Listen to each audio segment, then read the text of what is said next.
Here we are in June 1805, and it two turns the Austrians and the Prussians went to here. They did send some of their corps that were scattered here to protect the back because the French went after and finally got Vienna. The siege rolls for the French were not going well. Mantua, a little bit's been knocked down, but still there. But Tyrol, Venice, Trieste, Vienna, Brunn there, Prague, they've all been taken over by the French. Now the Prussians put this garrison to siege there, but it's the French's turn. The French tried to go into Hungary. The two insurrection corps from Austria came up and stopped them. Again, there's some bad rolls. Over here, the French lost Holland, the Holland fleet, and Hanover's been taken. So, and it looks like Cleves now, and Flanders is occupied by the Austrians and the Prussians. So the French are slowly losing stuff up there, and I'm sure they're traveling along the coast because that's what the British wants, and the Austrians are doing what the British want. I mean, because they're allies, and the British are giving them money. So it's good for the British, Austrians, and Prussians who are fighting the French to get rid of them, but the Spanish, the Russians, and the Turks, we all believe it is not good. We believe that the British will be too strong without the French. Every minor country's fleet has been destroyed now, with the exception of Naples, because nobody's attacked it yet. Okay, the Swedes, the Danes, the Dutch, the Portuguese, they're all gone. And so if the British get full run of the ocean, I mean, I'm in trouble. The Spanish are in trouble. Not really the Russians, but we formed a coalition, the Russians, the Turks, and the Spanish. So we have a coalition now, which is not as great as this central one, because obviously Austria and Prussia, and then the British can aid them anywhere, is way stronger than the coalition of Russia, Turkey, Spain. But at least we got something that we can somehow, at least me and Russia can fight Austria together. Prussia's a little bit harder, and then the French could help the Spanish over here. So until I see the English not up in the dominant zone, I'm not where I need to be. I need to collect like 7.2 of victory points a turn. I haven't even got 7 yet in a turn. So I mean, it's only going to be 2 economic phases, and both times I've only gotten 6, so I'm already behind. And, I don't like that. When I talk to the other guys, I don't play this game that much. So when I talk to them, and man, this is really awesome in diplomacy. And I love it. I've been on the phone with England, Austria, France, Russia, Spain, and everybody but Prussia, basically. And, they want a lot from Turkey. The British do. The French want help. And I didn't realize that. It's the first time I ever played Turkey. And as for me, I still haven't got Egypt. It's taken me forever. And I stood up the corps here just to scare off Austria a little bit, because Russia gathered on the border there. I gathered here. Spain gathered here, just to show these guys that, hey, we're not digging it. And they did get alarmed, but they didn't seem to care. They're continuing pressuring in here and going along the coast. That's why I think the British is driving it more, because they want these French fleets gone. Because if the French fleet are gone, that's the only way the British are going to be able to help the Spanish, help the Austrians against the Spanish and the Turks. And so I think the Austrians are okay with that, because it's going to help them. That's what we got. Just trying to give you a little political side of it here. When the British talk to me, the French can take a beating and keep getting beat up and they'll be fine. The Austrians say the same thing. When I talk to the French, he's saying no, he needs help. He don't know if he can hold Paris. He don't know if he can protect the fleets. And he's rightly so. It's the French fleets that we need to protect. I can't have them gone, and the Spanish can't have them gone. So we better do something about it. And that's where we are with the diplomacy, and that's why the Spanish, Russians, and Turks are going to attack Austria and Prussia. And then we'll work out the surrender and who he has to surrender to and what type of surrenders, and there's a whole set of rules for that. So anyways, that's what we're looking at. I did bring some Russian corps here, part of our alliance, to help protect Constantinople. I can have my fleets here, so the British can't do anything to these fleets. The Spanish fleets will be protected either in Cadiz with a French corps there and a Spanish corps, or we're thinking about Leghorn here. The Russians are protected in St. Petersburg with a corps and the garrison there, so they won't be being able to get attacked or, scuttled. If the British want to just attack these fleets straight on, they can. But their problem is, right now, to spare moving, they have like 19 ships. That's it. Every other ship is blockading the French. Now, they did just free up the 5th Corps because the Dutch fleet just got destroyed. So, the 5th Corps has 10, 11, 12, 13, 14, 15, 16, 17. Oh, he did just free up another 18 ships. Looks like it'll be interesting. Trying to negotiate with the Austrians, the French, the Russians, the Spanish, and even I talked to everybody, the least amount to the Prussians and to the English, and so with the Austrians and Prussians coming over to destroy French fleets, we didn't want that to happen, especially Spain and Turkey. Now, the argument came from the Austrian player that he went on and on how you have to defeat the French, beat them up, it doesn't matter, they will come back and still be a problem. Because we didn't want to see the French getting taken over after Hanover and Holland fell, and all those ships, the fleets were off the board. We didn't want to see the French lose their ships and go down any further. Ragnar said it made no sense. He was there to fight the war for us, blah, blah, blah. And I understand what he's saying, and the British say the same thing. I understand what they're saying. I've never gone deep into this game, so as of right now, I don't really see that. What I saw was an Austrian, Prussian, and British alliance if the French got defeated, and where'd that leave me? That's what I say. Where'd that leave me in the game? I saw my hopes of winning diminish right there. And that's why I made the alliance with the Russians, to help me against the Austrians if they defeated the French. Because the French were my basic allies, but since he was getting beat up, I went to the Russians. But we decided the best maneuver would be to attack the Austrians and the Prussians, get them to commit to a conditional surrender, go to peace, 2 years, not get an extended peace. That way they both surrender at the same time, and they will both fight at the same time again, and we go for another war. The Austrians said, no, he ain't playing that game, and that was smart of him. He's not going to play that game back and forth and be used by us, which is good, yeah, because we were going to use him. And now he's taken the route with, yeah, okay, let's see what you do. So we attacked. The Spanish attacked, declared war on Austria. I declared war on Austria. I took these feudal and tried to take Temesvar. He brought out the insurrection corps, and we went 3 rounds and ended up in a draw, and I had to withdraw. No political points lost. The Russians are wide open in the Prussians. They had to start building. See, they're trying to save all this money. Well, now they got to spend it. Well, look what happened with the British. The entire British Navy is out here in the sea zone. She left the Mediterranean, which is what me and the Spanish wanted. We have full reign of the Med now.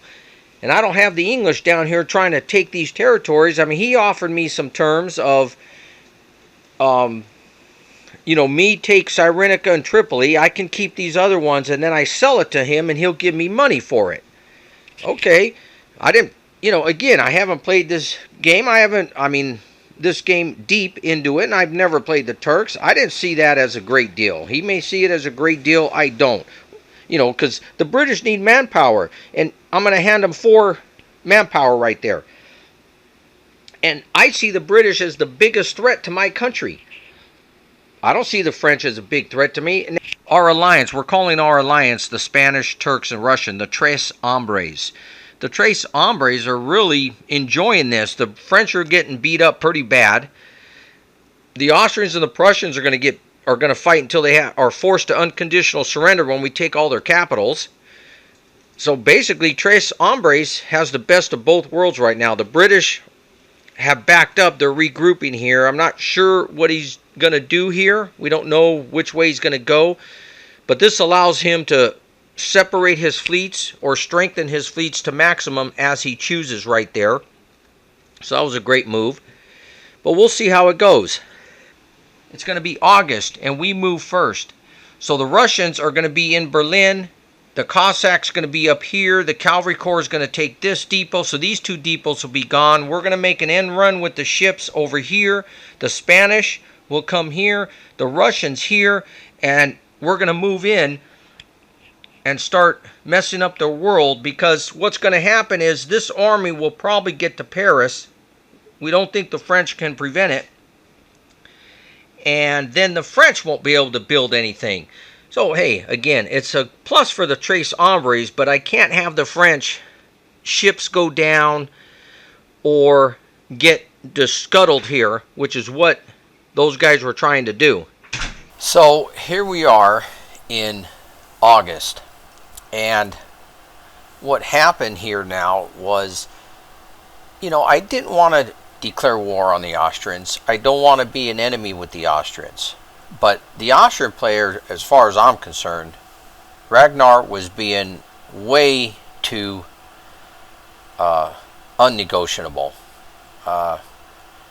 He just thought that the Russians and the Turks and the Spanish to attack him was like crazy. It's nothing he ever heard of. And we're all dumb. But I kept telling him that I can't have the French fleets gone. I mean, it's just simple as that. And he didn't care. He's like, well, I need to see your actions, because actions talk, words don't. You can say whatever you want, but he's going to continue with the plan. And the way the war's going right here is the French have almost every capital in Austria except 2 of them back here. And according to the British, Thomas and Ragnar, the Austrians, they think the French were kind of being ridiculous, running around the Austrians' countryside collecting all his capitals. Instead of pulling his main army back that's in Austria here, he has like 50, 60 men there, and only like 30 over in around Paris. And they thought, he's letting his country get taken because he wants Austria, and they didn't understand why. But I think the French expected me to come in earlier and help, but like I said, I wasn't really into that. I needed to see the French get beat up a little bit more. So whatever the case may be, the French either counting on other people's help or not, but it didn't go so well for them. And so, the French kept asking. They wanted me to come in and take the military border here. Military border in Transylvania, which is, the French wanted me to take. And I've been delaying the French, because I like to see the French get beat up. But eventually, I'm at the point now where I tried to take the military border, Temesvar, and failed. But we're hoping by the time September rolls around, because in the economic phase, if we hold all his capitals, he has to surrender. But it's going to be tough, because he bought 4 infantry. The Austrians are saving tons amount of money, and so are the Prussians, because their capitals are going to be occupied. And then they can just buy, militia or whatever they need to do. And Austria bought 4 infantry, and with those 4 and a new corps counter, it's a good tactic. He can just put them on the board, and all he has to do is go lay siege to one of these capitals, and then we can't have them conquered. So he can last a little while. The French, on the other hand, looks like Paris will be occupied. So, and some ships are going to start being scuttled or destroyed. And the Austrian player actually sent me a message and said, what does Great Britain need to do for you guys, the Tres Hombres, to not help the French? And I said, great. He finally asked the question, and which I'm sure it was killing him to come to me with this proposal. And we forced him to do it. I mean, he wanted me to do it, but I wasn't gonna, and he did it. And so we told him, the Russians want Warsaw. The Turks, I really didn't want anything, but if you surrender to me, I'll be easy on you and take a formal marriage for another 2 political points. And the Spanish want Italy. And he came back and said, finally, you guys have told me what you wanted, which confused me because I've been telling them all along, I didn't want to attack. I just don't want the French fleet destroyed. I don't want the French to go down in unconditional surrender, which has looked like what you guys are doing to them. But still, I guess actions talked louder than words. And he said, okay, he agreed to the terms that the Austrians and the Prussians would conditionally surrender to the Russians, Turks, and the Spanish if we can get the French to unconditionally surrender to them. And because of the situation I just stated, that I don't think we could get Austria conquered before September, that means the French would, it would be August, let's see, we were in July, August, September. Yeah, it'd be 3 turns when we start discussing this, and then another 3 to December before we occupied his capitals. In other words, the French would have to go another 6 turns. And I told the French, it doesn't look good for you. We're going to start losing ships. You're going to have Paris occupied. You're going to go in the instability zone, and then you're going to lose all your miners. So the French agreed to a conditional surrender, which surprised the British. The British thought the French should just go down fighting all the way. But he agreed to this proposal that I was laying out with everybody, and so it happened. So the war finally stopped. After fighting for 6 months here, I was going broke. I know everybody was going broke. The British were broke. The British gave $60 to the Austrians and the Prussians just to keep them above water and to keep fighting. But we got a peace. And I got the royal marriage. Russia got Warsaw out of it. The Spanish got Romagna. And the French have agreed to cede to him either Lombardy or Venetia. And then the Spanish are going to be left alone to go after Naples. And for me, for my part, I would be left alone and able to finish my conquest down here in Africa. I did eventually get Egypt finally, and I'd finish up with Cyrenaica because I liked it. I was fighting down here the whole time while I was fighting the Austrians too, because the British were occupied. They couldn't do anything about it to me down there. They had their own problems and they were up north. So that worked out good that way. So this is the chart, the status board, before all the surrenders went into place. So you can see after we declared war, and the French, I'm telling you, they were losing battles. They couldn't even win simple battles. The dice rolling was horrible. And he's down here in the neutral zone. Only the British is in the dominant zone, along with the Prussians and the Austrians. So, things weren't looking good for us. So I'm glad that this surrender took place and we came to an agreement. And I will come back with the next video with peace going on and everybody just organizing, I'm sure, and building back up again.